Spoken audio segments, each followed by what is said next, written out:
Welcome to Cage Minds.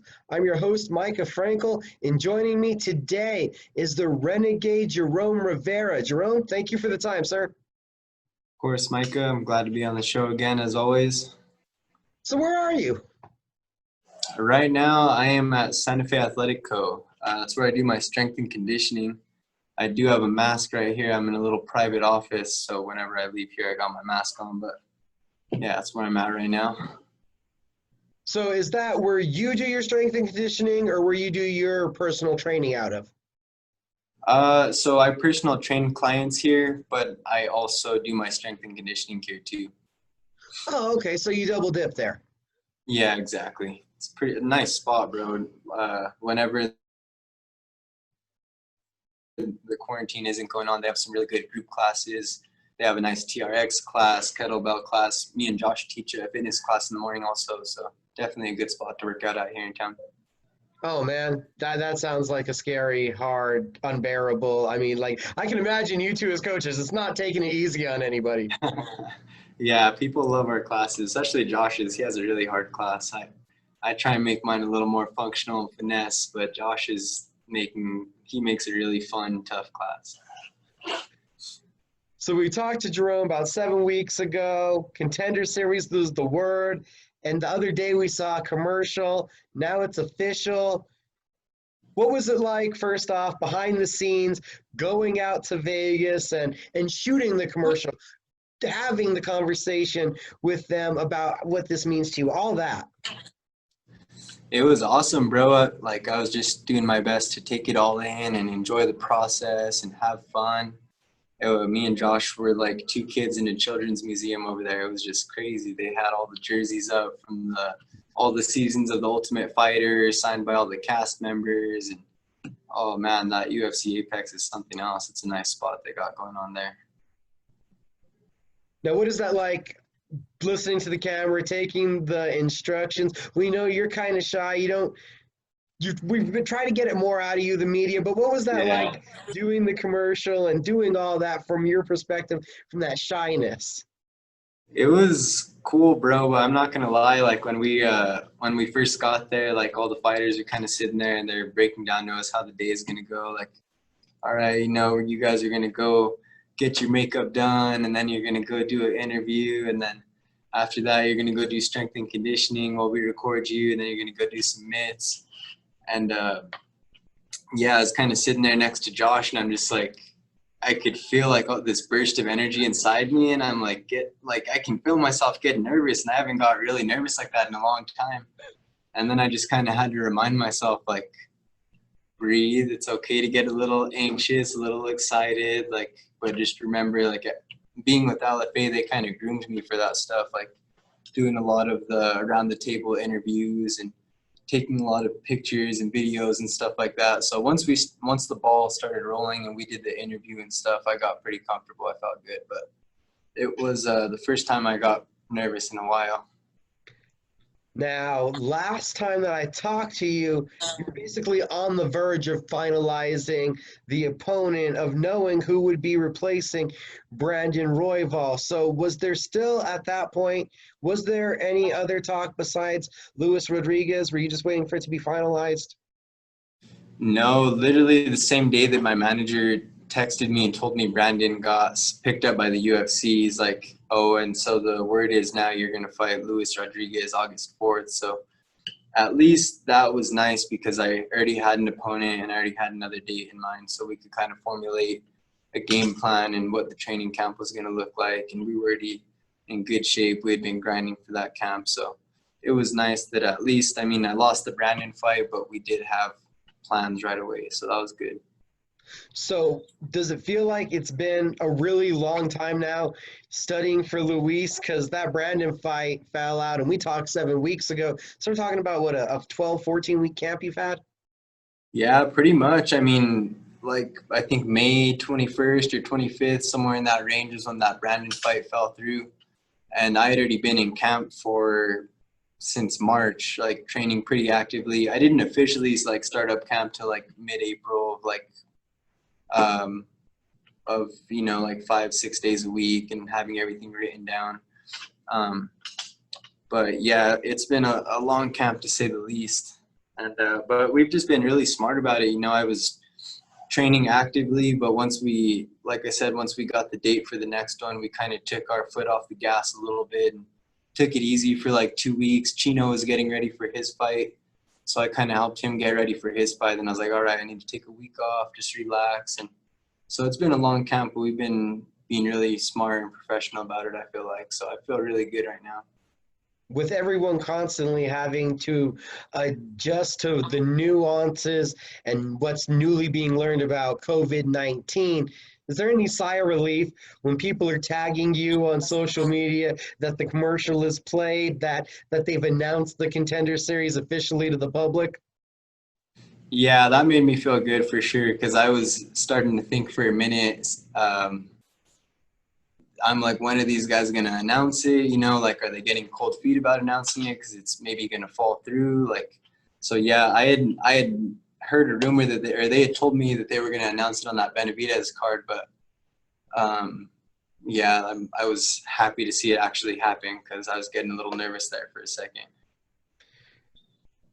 And I had the question written down, and even I was going to ask you if there was any up and down from losing the Royval fight to having to wait to get the Rodriguez fight, but it was even quicker than I thought. It was pretty right away, right? Yeah, it was pretty fast turnaround on it. I was able to, I already was looking him up that day that I lost the Brandon fight. I was looking up Lewis. And so, yeah, like I said, it was opposite of like when LFA lost their TV deal with Axis. That was like really tough because they're like, all right, just hang in there. We'll give you a date. We'll give you an opponent. Just stay ready. And so that would have been like a mental test if I would have had to go through that for sure. Luis Rodriguez, a 7-fight win streak, the last 3 by knockout. I think he has like 5 knockouts overall and 3 submissions. So, like you, he comes out there looking for the finish. But what more nuances have you found out about your opponent? He's just a tough young kid from what I can see, really scrappy. When I think about his style, I think about Muay Thai. He has like really nice leg kicks, heavy punches. But I also see that I think he's like 20 or 21 years old, which I remember myself at 20, 21 years old, and I was a hungry lion. I was ready to go and scrap like I still am. But I just had lessons to be learned in the game, you know, like I barely started getting into a good strength and conditioning program when I was like 20, 21, training with Ray Borg. I remember seeing how big he was getting training at Athlete Ready.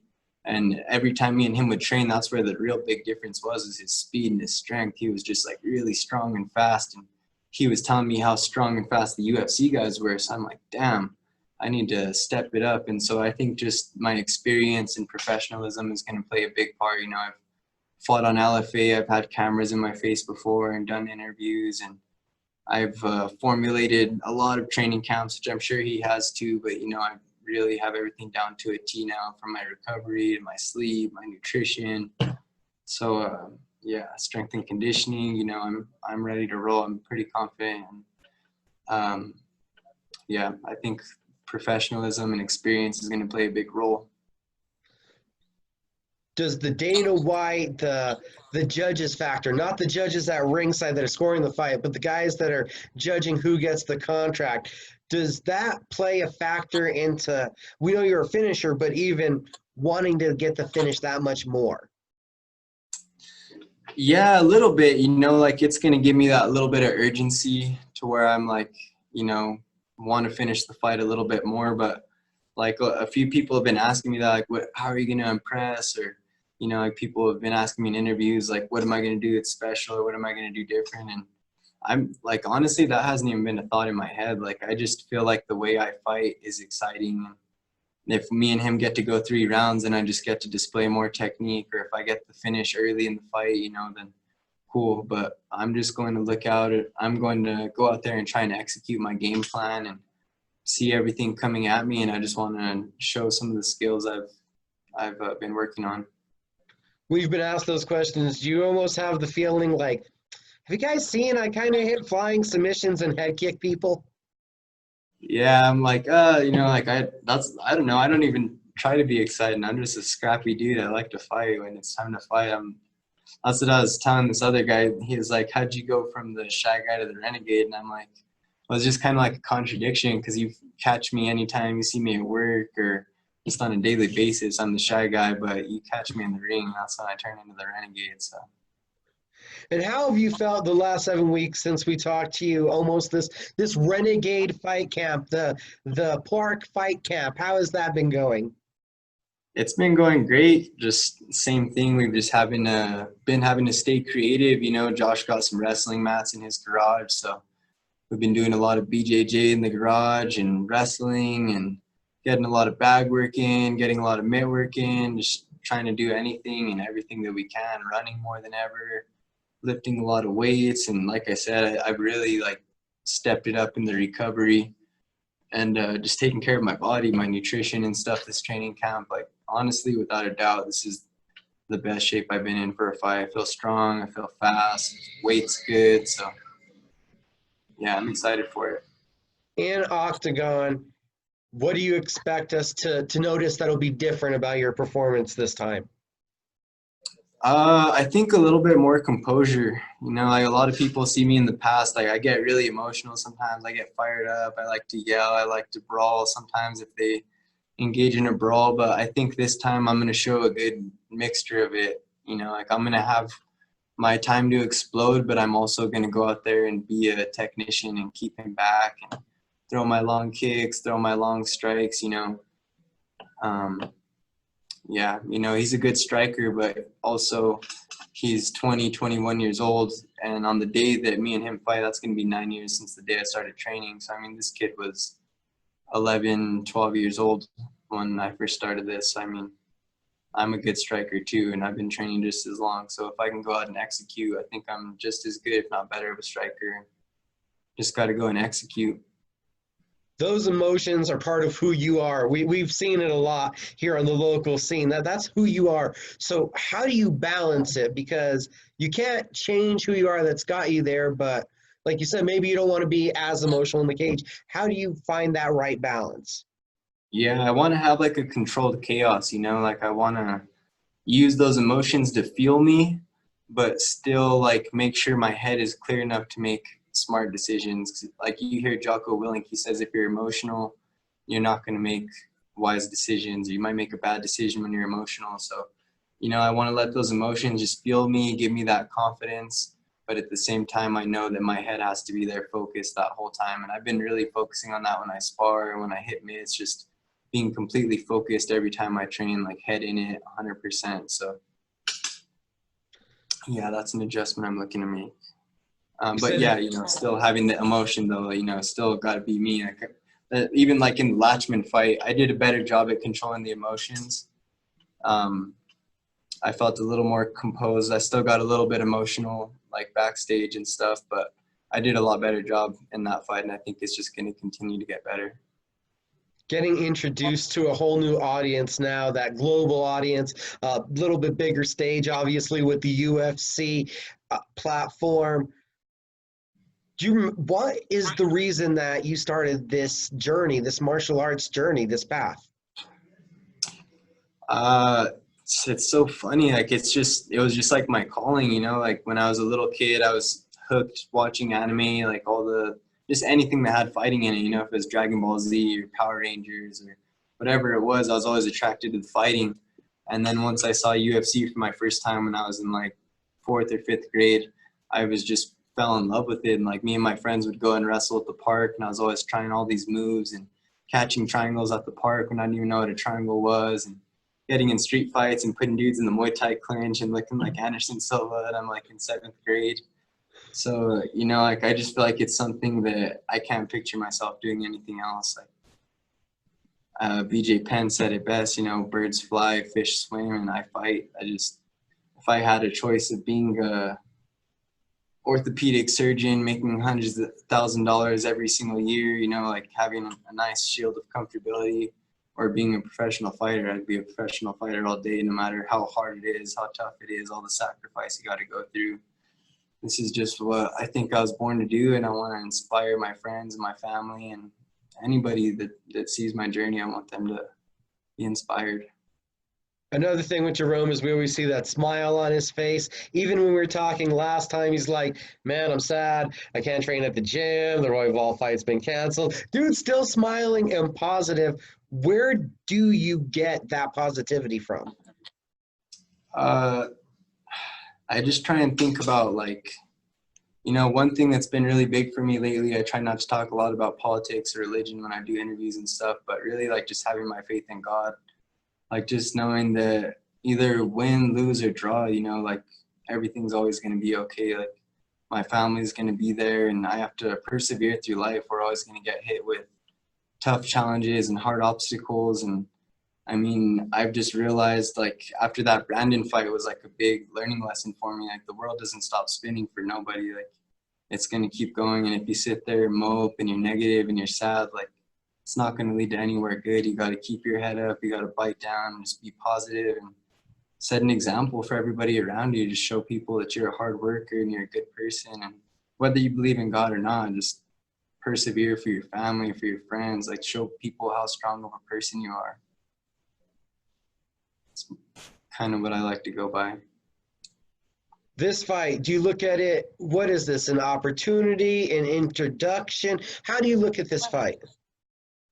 I feel like for a long time I was always thinking like, dang, I could hang with those UFC guys. Like since I probably first made my pro debut, even though I obviously couldn't hang with them back then, I thought in my head, if I get there, I could fight with those guys. And now I think this is finally like my entry path there, like win, lose, or draw. I know I'm never going to quit. I'm going to keep grinding. And I know if somebody's going to beat me, they better be well equipped because I've been working my ass off. And I'm ready to go fight. So I think this is my entry into the bigger fights, into the big show. And, I just want to fight the best guys in the world. And like I said, I just want to inspire people. Me and my fiance were talking earlier, and she said, whether you have a 10-year career and you get all these belts and make all this money, or whether you fight for another couple of years, like this is what you love to do and this is your lifestyle. And we're always going to use it as a positive, whether it's to teach younger kids or inspire younger kids. Or I was talking to her about how when I get older, I want to learn how to work with kids with autism, and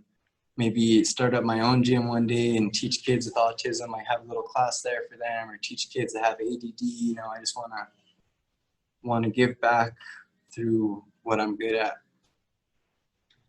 And what's led you to want to give back, to be so willing to help out others? My faith in God, bro. I just want to be positive and just like I don't know, bro. I wish I could help out everybody all the time. Like I don't know. I just like to see people happy and doing good. And if I feel like this is what I'm good at, I'm not a doctor. I can't go and do surgery on people. I'm not a teacher. I can't go and instruct people in history and science and stuff like that. But what I can do is fight. I've put 9 years of my life into it now. And, if I can help people get better and help inspire people through fighting, then that's what I want to do. If I got a UFC belt one day, that's a big perk from it. But if not, just anything I can do with this knowledge that I've obtained, I want to do. So.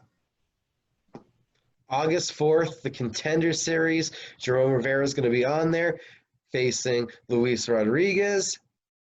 It's great to hear that, right? Yes, sir. It sounds too good to be true. I can't believe it still.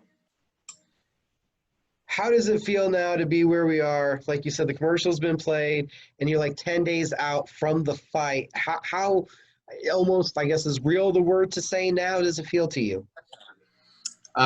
Still, I'm just prepared for whatever, like it does feel real now that it's getting here, and now that the weight's getting low and like the body's feeling good. It's like, dang, like I never imagined I'd be feeling this good, feeling this strong. Like mentally, I'm just in such a good place. So everything just feels great right now. I'm excited, but at the same time, you got to be ready for whatever. I got to be ready for if the fight were to get moved to Abu Dhabi, or if maybe Luis Rodriguez doesn't get here to Vegas, Nevada, because he's in Mexico right now, and they say, hey, you want to fight this dude at 35? Or they say, hey, you're not fighting. I can't get too fixated on this. I just got to be ready for whatever, ready to roll with the shots and just adapt and persevere. But So I know right now it's Luis Rodriguez, so that's what's on tap. So seeing everything that's just going on in the world, you've really kept that even keeled, and still anything could happen. Yeah, exactly. Like I said, like for Brandon, for that fight, I didn't think that fight was gonna fall through. I was like, oh, the ball is rolling. We're going. Vegas is cool. And then just we got caught by surprise. So you never know what can happen. I'm just prepared for anything though, especially ready for that fight, but I'm also mentally ready for anything that might get sprung on me. How much with the injuries, with the loss to Royval the first time, with your arm and my mouth not being able to close in shock of how it looked angling there, how much has that adversity like benefited you to get to this point? Oh, I feel like I've just grown so much, like all of that stuff, and then like being a father, and like now getting ready to be a husband in like a year. Just all of it, I've just grown so much, and it's just like so crazy to feel where I'm at mentally. Like I've grown leaps and bounds, and it's because of that adversity and because I persevered through it, like, and I'm sure I'm gonna face plenty more hard times in my life, but I know that, like we were saying earlier, I'm not gonna get anything out of being negative. I just gotta always keep my head up and persevere and stay positive, and the you'll get the results you want. I wanted to be a stronger person, and I feel like I truly am. I've become a lot stronger of a person since before that Roybal fight. From maturity level to martial artist to just overall human being, I feel so much better, and it's because of that stuff that I had to go through. Was there people they needed to shout out to or thank? Just all my family, all my friends, all my coaches. I love all you guys. Everybody here in Santa Fe. Coach Latrell, Coach Ray Yee, my brother Josh Montoya, my beautiful fiance. By the way, we're married. We got engaged in February. I'm just springing this on everybody. She's gonna kill me. But yeah, so this is how everybody's finding out. I guess is through the interview. But yeah, so just shout out to everybody who's been a part of this journey. And August 4th, nobody be nervous. We're going to go have some fun. This is what I do. So let's go get it. Thank you for the time, Jerome. Thanks, Mike. I appreciate it, bro.